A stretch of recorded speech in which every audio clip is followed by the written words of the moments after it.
Pozdrav, drago mi je što ste ovdje. Ako volite uzbudljive romanse, ostavite like i pretplatite se na kanal kako ne biste propustili nijednu priču. Sunce je nemilosrdno pržilo prašnjavi gradić Redemption's Bluff, pretvarajući glavnu ulicu u užarenu stazu pakla. Zrak je bio gust, ispunjen mirisom suhe zemlje, stoke i neizgovorenog straha koji je lebdio poput supa nad gomilom okupljenom na trgu. U samom središtu te napetosti, kao mračni spomenik žurbi i predrasudama, stajala su svježe sagrađena vješala. Drvo je još uvijek mirisalo na borovinu, a njegova svijetla boja bila je u bolesnom kontrastu s mračnom svrhom kojoj je trebalo služiti. Na platformi, s omčom koja se njihala poput zmije na povjetarcu, stajala je River Mist. Njezino ime, rijeka iz maglice, šaptalo je o mirnim jutrima i skrivenim šumskim potocima, svjetovima daleko od ove surove pozornice. Bila je slika prkosne ljepote, kći nevidljive granice između dva naroda. Od svoje majke, Lakote, naslijedila je dugu, sjajnu crnu kosu, spletenu u jednu debelu pletenicu ukrašenu jednim orlovim perom i visoke jagodice, koje su joj davale izgled plemenitosti. Od oca, bijelog trgovca kojeg se jedva sjećala, dobila je oči boje olujnog neba, sive i duboke, koje su sada netremice gledale u lica ispod sebe. Optužba je bila teška poput kamena. Ubojstvo. Ubojstvo mladog Harveya, sina čovjeka koji je osnovao ovaj grad. Dokazi su bili tanki, svjedočenje isprekidano i natopljeno viskijem, ali presuda je bila brza. U gradu gladnom žrtvenog jarca, djevojka miješane krvi bila je laka meta. River Mist je stajala uspravno, njezine male ruke vezane ispred nje. Odbila je pokrivalo za glavu, želeći se suočiti sa svojom sudbinom otvorenih očiju. U njezinom držanju nije bilo priznanja krivnje, samo duboka umorna tuga i iskra vatre koja se odbijala ugasiti. Iako je strah stezao njezino srce poput ledene šake, nije im htjela pružiti zadovoljstvo da vide njezin slom. Dolje, u moru oznojenih lica i stisnutih čeljusti, stajao je šerif Chester. Bio je to čovjek u godinama, čije je lice bilo izbrazdano desetljećima službe zakonu na divljem zapadu. Njegova zvijezda bila je umrljana prašinom, a oči su mu bježale, nesposobne da se susretnu s njezinima. Osjećao je kiselkast okus nepravde u ustima, ali pritisak grada bio je prevelik. Pored njega, odjeven u fino odjelo koje se isticalo među grubim platnom i kožom, stajao je Morris, najbogatiji trgovac u Redemption's Bluffu. Dok su drugi izgledali napeto ili bijesno, na Morrisovom licu titrao je jedva primjetan osmijeh zadovoljstva. Njegove sitne, pohlepne oči nisu napuštale djevojku na vješalima, a u njima je bilo nešto više od tuge zbog smrti mladića. Bilo je to predatorsko zadovoljstvo. U tom trenutku, dok je tišina postajala teža od podnevne vrućine, u grad je ujahao stranac. Jahao je polako, bez žurbe, na snažnom mustangu boje zrelog kestena. Čovjek je bio oličenje same granice, visok, širokih ramena, odjeven u iznošenu kožu i traper prekriven prašinom s dugog puta. Šešir niskog oboda skrivao mu je lice u sjeni, ali ispod njega su se nazirale oštre crte i nekoliko dana stara brada. Nije tražio nevolje, samo je trebao napojiti konja i napuniti čuturicu prije nego što nastavi put prema planinama. Zvao se Samuel. Zaustavio je konja na rubu gomile, a njegove sive oči, mirne i prodorne poput sokolovih, preletjele su prizorom. Vidio je stotine takvih prizora u svom životu, pravdu gomile, brzu i često pogrešnu. Nešto ga je međutim zadržalo. Nije to bila samo brutalnost prizora, već detalji koje je njegov istrenirani odmah primijetio. Vidio je drhtaj u rukama šerifa dok je držao presudu. Vidio je prebrzo zadovoljstvo na licu onog trgovca u finom odjelu. I najviše od svega vidio je djevojku. Vidio je ispod njezine prkosne maske. Vidio je suptilno podrhtavanje njezine donje usne, užas koji se krio u dubini njezinih olujnih očiju. To nije bio pogled ubojice koji se suočava s pravdom, već pogled uhvaćene životinje koja ne razumije zašto je lovljena. Njegov želudac se zgrčio. Previše ga je podsjetilo na prošlost, na grešku koja ga je koštala svega i pretvorila ga u lutalicu kakav je danas. Zakleo se da se više nikada neće miješati u tuđe poslove, ali prizor pred njim budio je starog duha, onog rendžera koji je vjerovao u pravdu, a ne u osvetu. Propovjednik je završio svoju tihu molitvu, a krvnik, čovjek krupne građe s licem bezizražajnim poput kamena, prišao je djevojci. Uzeo je grubo uže i namjestio joj ga oko vrata. River Mist se trgnula na dodir, ali je podigla bradu još više. Gomila je utihnula. Čuo se samo jecaj jedne žene u pozadini i zujanje muha. Krvnikova ruka posegnula je za polugom, teškom drvenom ručkom koja je obećavala zaborav. Svaki mišić u Samuelovom tijelu se napeto. Nije razmišljao, nije vagao posljedice. Djelovao je vođen instinktom starim poput samih planina, instinktom koji je govorio da se nepravda mora zaustaviti. Stani. Glas nije bio glasan, ali je bio dubok i rezonantan, prožet autoritetom koji je presjekao gustu tišinu poput oštrice noža. Svaka glava u gomili okrenula se prema njemu. Krvnikova ruka zastala je u zraku centimetrima od poluge. Šerif Chester se namrštio, pokušavajući locirati izvor glasa. Samuel je lagano gurnuo konja naprijed, probijajući se kroz zapanjenu gomilu koja se pred njim razdvajala poput vode. Nije skidao pogled s vješala, s djevojke čije su se oči sada, po prvi put, susrele s njegovima, ispunjene zbunjenošću i tračkom nevjerojatne nade. Zaustavio se ispred platforme i podigao pogled prema šerifu, gurajući obod šešira tek toliko da otkrije svoje odlučne sive oči. Rekao sam, stani, ponovio je, a njegov glas sada nije ostavljao mjesta sumnji. Šerif Chester se pribrao, a ruka mu je instinktivno krenula prema držci revolvera. Tko si ti, dovraga stranče? Ovo je službeno izvršenje, nemaš se pravo miješati. Imam svako pravo kad se zakon pretvara u linč, odgovorio je Samuel mirno, ali njegove riječi su imale težinu. Ova djevojka je nevina. Morris je istupio naprijed, a lice mu se zacrvenjelo od bijesa. Nevina? Porota ju je proglasila krivom. Vidjeli smo je s nožem u ruci. Tko si ti da dovodiš u pitanje pravdu ovog grada? Samuel je polako sjahao s konja, a svaki njegov pokret bio je odmjeren i pun svrhe. Njegov pogled prešao je s Morrisa na šerifa, a zatim se vratio na djevojku. Mogao je osjetiti kako joj srce udara, čak i s te udaljenosti. Blefirao je, znao je to, ali to je bio jedini ulog koji je imao. Imam dokaz, rekao je, a riječi su odjeknule trgom poput pucnja. Dokaz koji će je osloboditi i otkriti pravog ubojicu. Napetost je postala gotovo nepodnošljiva. Šerif je oklijevao, uhvaćen između bijesne gomile i mirne uvjerenosti stranca. River Mist je zurila u Samuela, a u njezinim očima miješali su se strah, nevjerica i nešto što se nije usuđivala imenovati nada. U tom trenutku dok je sunce stajalo visoko na nebu, a sjena vješala se skraćivala pod njezinim nogama, Samuel je stajao sam protiv cijelog grada. Znao je da je upravo stavio vlastiti život na kocku za ženu čije ime nije ni znao. Pogledao je ponovno prema njoj, a zatim se okrenuo prema šerifu s čeličnom odlučnošću. Njegov sljedeći potez odredit će hoće li dvoje ljudi dočekati zalazak sunca. Ona danas neće umrijeti. Samuelove riječi visjele su u teškom zraku, nabijene izazovom, koji je uzburkao gomilu poput kamena bačenog u mirnu vodu. Žamor se pretvorio u glasno negodovanje. Lica koja su maloprije bila samo maske pasivne znatiželje, sada su se izobličila u bijesu. Riječi poput stranac, lažljivac i indijanska kurva letjele su zrakom, otrovne poput strelica. Nekoliko muškaraca na rubu gomile počelo je polako kretati naprijed, ruku položenih na drške revolvera, spremni da sami provedu pravdu koju im je ovaj pridošlica pokušavao uskratiti. Morris je iskoristio priliku, a glas mu je bio pun lažne pravednosti. Vidite, šerife, on je samo još jedan lutalica koji traži nevolje. Želi zaštititi ubojicu.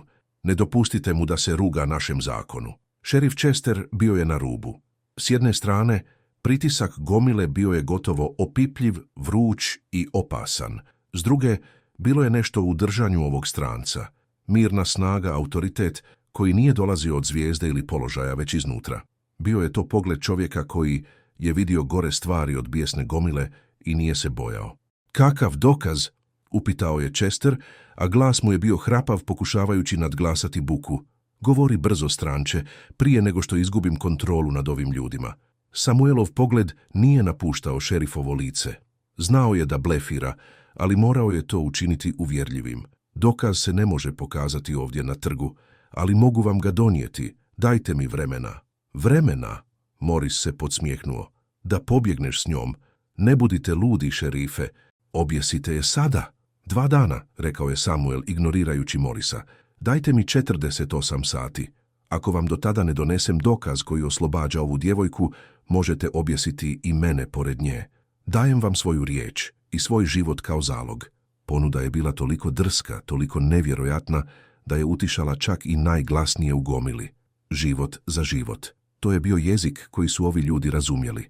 Šerif Chester je dugo gledao Samuela, procjenjujući ga. Vidio je ožiljak koji se protezao tik iznad njegove desne obrve, ožiljak koji je govorio o nasilju.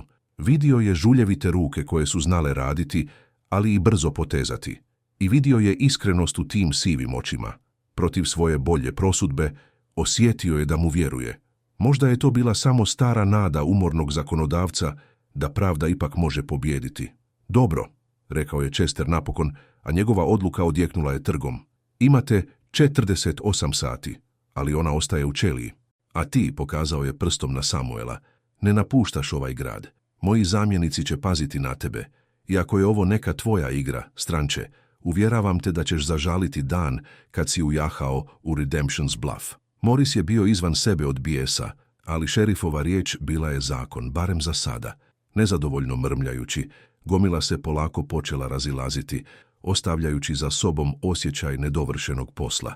Krvnik je, s vidljivim olakšanjem, skinuo omču s vrata River Mist. 2 zamjenika su je grubo uhvatila za ruke i povela s platforme prema malom kamenom zatvoru na kraju ulice.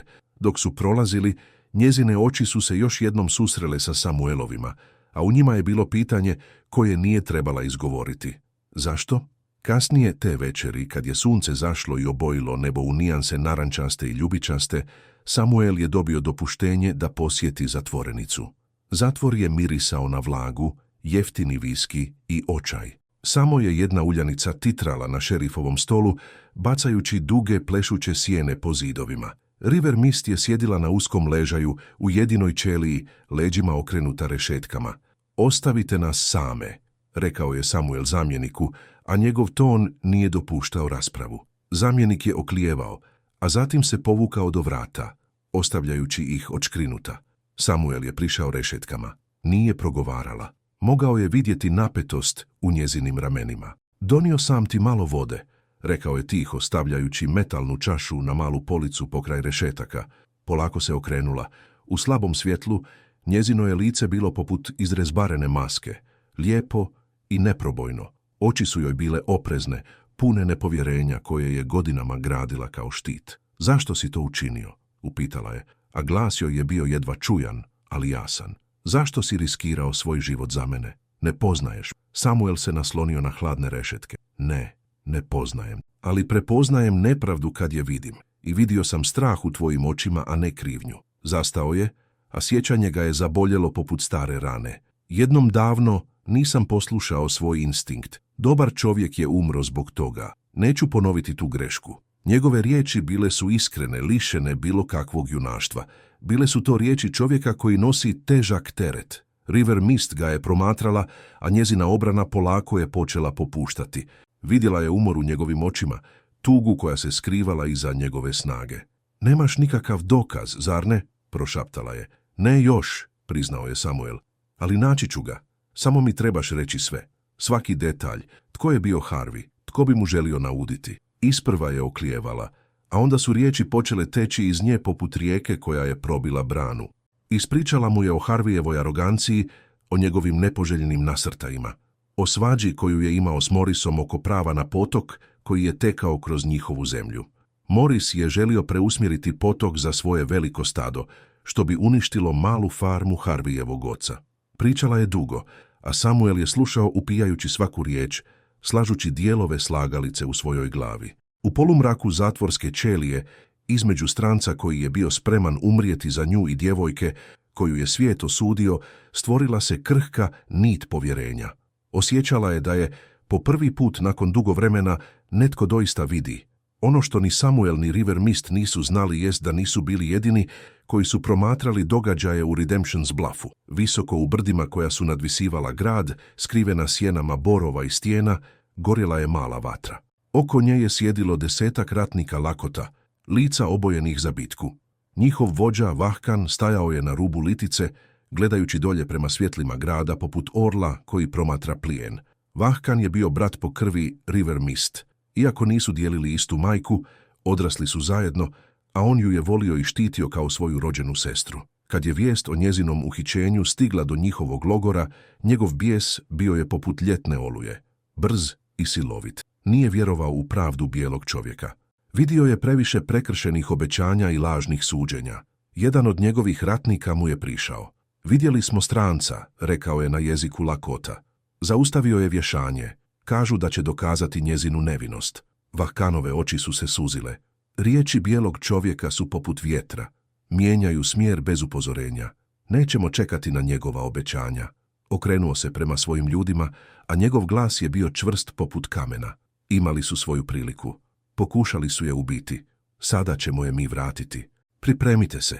U zoru drugog dana, kad se sunce digne, sići ćemo u taj grad i uzeti ono što je naše. Silom, ako bude potrebno. Njegovi ratnici su odgovorili tihim, odlučnim kimanjem. Sudbina River Mist sada je ležala na 2 oštra ruba. U gradu ispod Samuel se utrkivao s vremenom kako bi pronašao istinu. U brdima iznad Vahkan se pripremao za rat kako bi proveo vlastitu pravdu. A između njih sat je otkucavao, neumoljivo približavajući Redemption's Bluff trenutku odluke koji će zauvijek promijeniti sudbinu svih njih. Zora je obojila nebo iznad Redemption's Bluffa blijedim, vodenastim nijansama ružičaste i sive, kad je Samuel započeo svoju istragu. Vrijeme je bilo njegov najveći neprijatelj, a svaki otkucaj sata u šerifovom uredu odzvanjao je poput udarca čekića, podsjećajući ga na život koji visi o koncu. Prvo je otišao na mjesto zločina. Nalazilo se u maloj šumici topola pokraj potoka, istog onog potoka oko kojeg su se Harvey i Morris sporili. Mjesto je već bilo izgaženo desecima čizama, znatiželjnicima, zamjenicima, cijelim gradom koji je došao vidjeti scenu tragedije.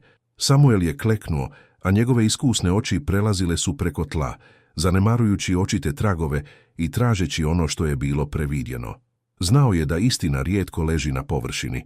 Dok su drugi vidjeli samo zgrušanu krv na suhom lišću, on je vidio nešto drugo. Pod grmom divlje ruže, nekoliko metara od mjesta gdje je tijelo pronađeno, primijetio je slomljenu grančicu. Nije bila slomljena slučajno.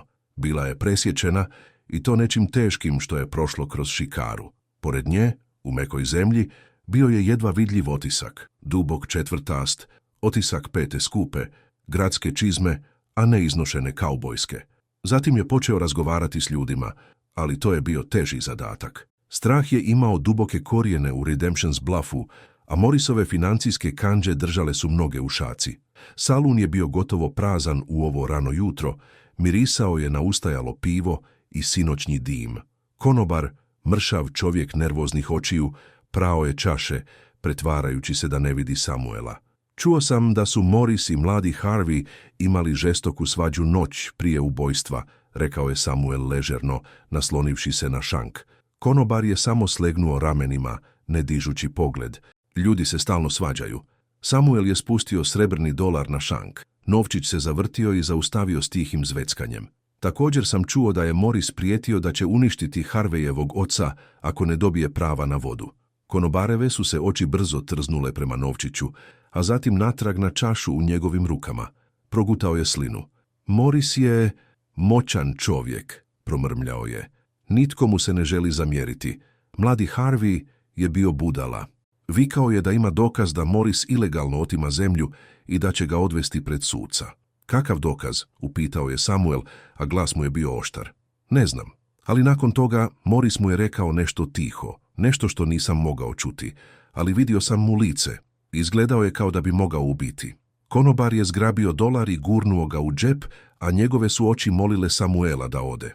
Slagalica se polako sastavljala. Motiv je bio jasan. Harvey je bio prijetnja Morrisovim poslovima, ali motiv nije bio dokaz. Trebao mu je opipljiv dokaz. Nešto što će šerif Chester morati prihvatiti. Kako je dan odmicao, Samuel je osjećao da ga promatraju. Nisu to bili samo šerifovi zamjenici. Bile su to druge oči, hladne i profesionalne. Morris nije bio glup. Znao je da je Samuelova pojava prijetnja i poduzeo je korake da tu prijetnju ukloni. Prilika im se ukazala te večeri.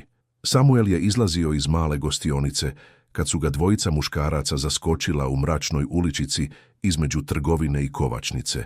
Nisu rekli ni riječi. Jedan je bio krupan i bradat, s nožem koji je bljesnuo na mjesečini. Drugi je bio mršav i brz, s revolverom u ruci. Moris vam šalje pozdrave, procjedio je bradati. Kaže da biste trebali napustiti grad. Samuel se nije ni trgnuo. Godine provedene kao rendžer naučile su ga da panika znači smrt. Mislim da ću ipak ostati još malo, odgovorio je mirno. Sve se dogodilo u trenu. Bradati je jurnuo naprijed s nožem, ciljajući u Samuelova rebra. Samuel se izmaknuo u stranu, uhvatio napadačevu ruku i iskoristio njegov zamah da ga baci preko sebe. Čovjek je tresnuo od drveni zid, a nož mu je ispao iz ruke. U istom trenutku drugi napadač je opalio. Metak je fijuknuo pokraj Samuelovog uha i zabio se u drvo. Samuel se bacio na tlo, otkotrljao se i prije nego što je revolveraš stigao ponovno nanišaniti, Samuelov desni lakat udario ga je silovito u koljeno. Čuo se zvuk pucanja kosti, a čovjek je vrisnuo i pao. Bradati se pridigao, ali Samuel je već bio na nogama. Njegova šaka udarila je čovjeka u čeljust s tupim, zadovoljavajućim zvukom.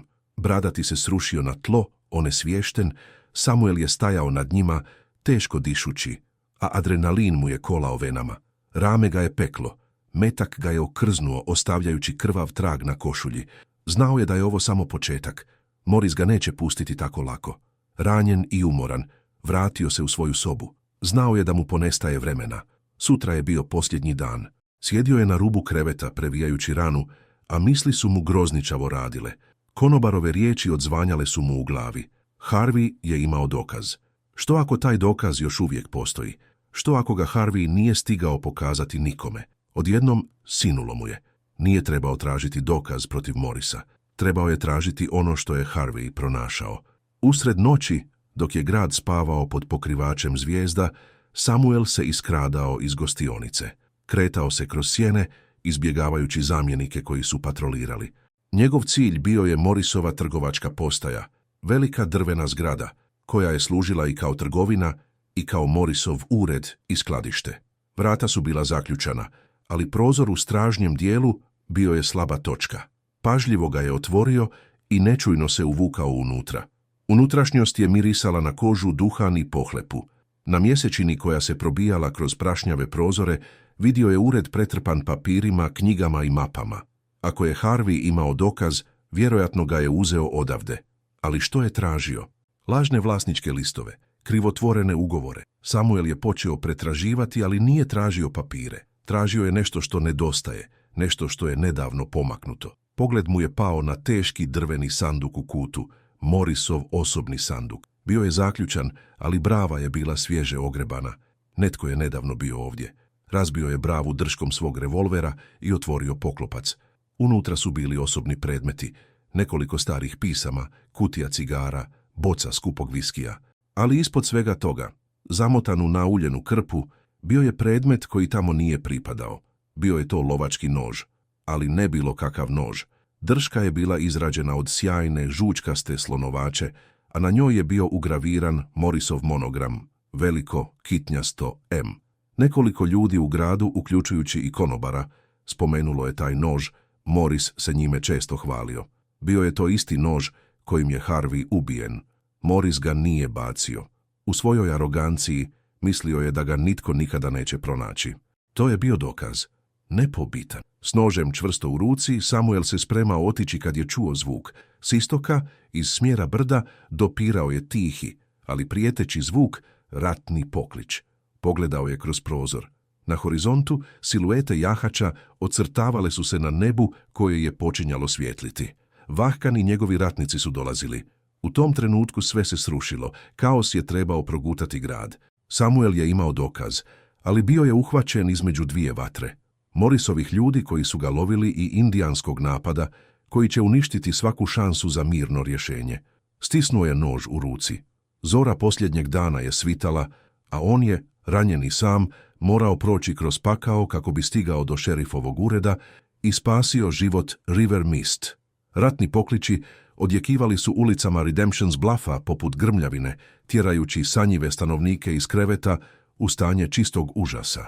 Vahkanovi ratnici, krećući se brzinom i tišinom duhova, sijali su kaos, ali ne i smrt. Njihov cilj nije bio masakr, već stvaranje panike, diverzija koja bi im omogućila da dođu do zatvora.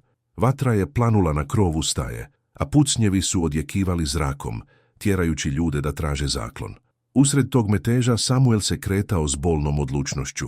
Rame ga je peklo, a krv mu je natapala košulju, ali stisak na držci noža od slonovače bio je čvrst. Nije ga bilo briga za napad, imao je samo jedan cilj. Bijesna gomila koja se malo prije razišla, ponovno se okupljala ispred šerifovog ureda, sada dvostruko gnjevnija. Njihov strah od napada pretvorio se u slijepu mržnju usmjerenu na jedinu metu koju su imali, zatvorenicu. To je zbog nje, vikao je jedan čovjek, a lice mu je bilo izobličeno. Indijanci su došli po ubojicu. Objesite je sada i pokažite im što mislimo o njihovoj vrsti. Upravo u tom trenutku Samuel se probio kroz gomilu i upao u šerifov ured. Vrata su se s treskom otvorila. Unutra je šerif Chester, blijed i znojan, pokušavao obuzdati Morisa, koji je histerično zahtijevao da se River Mist odmah pogubi. Evo vam pravog ubojice, šerife, rekao je Samuel, a glas mu je bio hrapav od napora. Bacio je lovački nož na Chesterov stol. Zvuk metala koji je udario o drvo bio je glasan i konačan, nadjačavši buku izvana. Svi su se pogledi okrenuli prema nožu. Njegova drška od slonovače sjajila je na svjetlu lampe, a ugravirani monogram M bio je nepogrešiv. Morisovo lice izgubilo je svu boju. Izgledao je kao čovjek koji je vidio duha. Pronašao sam ga u tvom osobnom sanduku, Morise, nastavio je Samuel, a njegove su riječi bile oštre poput oštrice. Skriven ispod tvojih pisama. Harvey te htio raskrinkati, zar ne? Pa si ga ušutkao. Šerif Chester je zurio u nož, a zatim u Morisa. Sram i spoznaja preplavili su njegovo staro lice. Istina je bila tu, brutalna i neosporna. Ali prije nego što je itko uspio reagirati, Moris je pukao. Oči su mu divlje letjele po sobi, tražeći izlaz. Ugledao je šerifovu kćerkicu, 10-godišnju djevojčicu, po imenu Sarah, koja se skrivala iza očevog stola, prestravljena bukom. U djeliću sekunde Moris je zgrabio djevojčicu i prislonio joj mali pištolj, Deringer, koji je izvukao iz džepa kaputa na slijepoočnicu. Natrag, vrisnuo je, a glas mu je bio visok i prodoran od panike. Svi natrag, pustite me da prođem ili će djevojčica umrijeti. Ured je utihnuo. Šerif je stajao skamenjen, a užas mu je paralizirao svaki mišić. Samuel je polako podigao ruke, a oči su mu bile prikovane za Morisa, procjenjujući svaku mogućnost. Moris je, koristeći djevojčicu kao živi štit, počeo polako ići unatrag prema vratima. Izlaskom na ulicu kaos ga je dočekao, ali na krovu preko puta jedna je figura stajala mirno usred sveg tog meteža. Bio je to Vahkan. Njegov luk bio je zategnut, a strijela uperena ravno u Morisovo srce. Na trenutak Samuelu se srce sledilo. Vahkan bi mogao probosti Morisa, ali rizik da pogodi i djevojčicu bio je prevelik. Njihovi pogledi su se susreli preko prašnjave ulice. Nisu bile potrebne riječi. U tom kratkom trenutku stvorilo se razumijevanje između kauboja i ratnika, dvojice muškaraca iz različitih svjetova koje je povezivala ista želja za pravdom. Samuel je suptilno podigao 2 prsta, a zatim pokazao na Morisovu ruku u kojoj je držao pištolj. Bio je to ogroman rizik, oklada na vještinu čovjeka kojeg nije poznavao. Vahkan je jedva primjetno kimnuo. Samuel je morao stvoriti priliku. Morise, gotovo je, rekao je glasno, pokušavajući mu privući pažnju. Nemaš kamo pobjeći. Dok je Morisov pogled bio usmjeren na njega, Samuel je nogom udario u drveno korito za vodu pokraj sebe. Voda je pljusnula uz glasan zvuk, a Moris se instinktivno trgnuo na iznenadnu buku. To je bio taj trenutak. Strijela je poletjela, nečujna i smrtonosna. Nije ciljala u srce. Poput munje probila je Morisovu desnu ruku, prikovavši je za drveni stup trijema iza njega. Deringer je sa zveckanjem pao na tlo. Moris je zaurlao od boli i šoka. Istog trena Samuel je skočio naprijed, zgrabio prestravljenu Saru i povukao je na sigurno u očev zagrljaj. Šerifovi zamjenici su se sjurili na Morisa, savladavši ga dok je bespomoćno visio, prikovan strijelom. Napad je prestao jednako brzo kao što je i počeo. Vahkan je podigao ruku, a njegovi ratnici su se povukli u sjene, ostavljajući za sobom samo tišinu i grad koji se suočavao sa svojom sramotom. Slomljen bolom i porazom, Morris je sve priznao. River Mist je puštena iz ćelije. Izašla je na jutarnje sunce, trepćući. Nije gledala u posramljena lica građana koji su je prije samo jedan dan htjeli ubiti. Njezine oči tražile su i pronašle samo jedne, sive, mirne oči Samuela. Preko ulice Vahkan je stajao sa svojim konjem, spreman za odlazak. Njegov pogled susreo se sa Samuelovim. Nije bilo osmijeha, nije bilo riječi, samo kratko, duboko kimanje glavom, priznanje časti, hrabrosti i duga koji je bio plaćen. Zatim se okrenuo i sa svojim ljudima nestao natrag u brdima. Kasnije tog dana, kad se prašina slegla, šerif Chester je prišao Samuelu. Gospodine, rekao je, a glas mu je bio pun poštovanja. Ovaj grad vam duguje više od isprike. Želim vam ponuditi posao mog zamjenika. Trebamo čovjeka poput vas. Pružio mu je sjajnu limenu zvijezdu. Samuel je pogledao zvijezdu, a zatim ljude oko sebe. Njegov posao ovdje bio je gotov. Nježno je odgurnuo šerifovu ruku. Hvala vam, šerife, ali ja nisam čovjek koji se skrašava. Moj put me vodi dalje. U sumrak pronašao je River Mist pokraj potoka. Voda je sada tekla slobodno, a ona je prala prašinu i strah sa svojih ruku. Dugo su stajali u tišini, slušajući žubor vode. Kamo ćeš sada? Upitala ga je napokon, a glas joj je bio mekan. Samuel je pogledao prema zapadnom horizontu, gdje je sunce tonulo u more vatre. Nisam bio siguran, rekao je polako, okrećući se prema njoj. Do sada. Njegov pogled je govorio sve. On više nije bio samo lutalica bez cilja, a ona više nije bila izopćenica bez doma. A ti? Upitao je. Pogledala je natrag prema Redemption's Bluffu, a zatim prema širokim, otvorenim ravnicama. Ovdje za mene nema ničega osim loših sjećanja, rekla je. Moje mjesto je tamo gdje mogu disati. Pružio joj je ruku. Bez oklijevanja, prihvatila ju je. Njezina ruka savršeno je pristajala u njegovu. Nisu im bile potrebne daljnje riječi, nikakva obećanja. Njihova budućnost bila je ispisana u onome što su preživjeli. Zajedno su otišli do svojih konja i uzjahali. Rame uz rame, okrenuli su leđa gradu iskupljenja i odjahali prema zalasku sunca, ne prema prošlosti, već prema novom početku koji će izgraditi zajedno. Prava hrabrost nije u snazi oružja, već u spremnosti da se ustane za istinu, čak i kad ste sami. Ova priča nas uči da predrasude zasljepljuju, ali da jedno pravedno srce može promijeniti sudbinu i da se ljubav može roditi i u najmračnijim trenucima nepravde, dokazujući da nada i iskupljenje mogu procvjetati i na najneplodnijem tlu. Ako je ova priča dirnula vaše srce, ne zaboravite potvrditi svoju pretplatu i ostaviti like, to nam puno pomaže.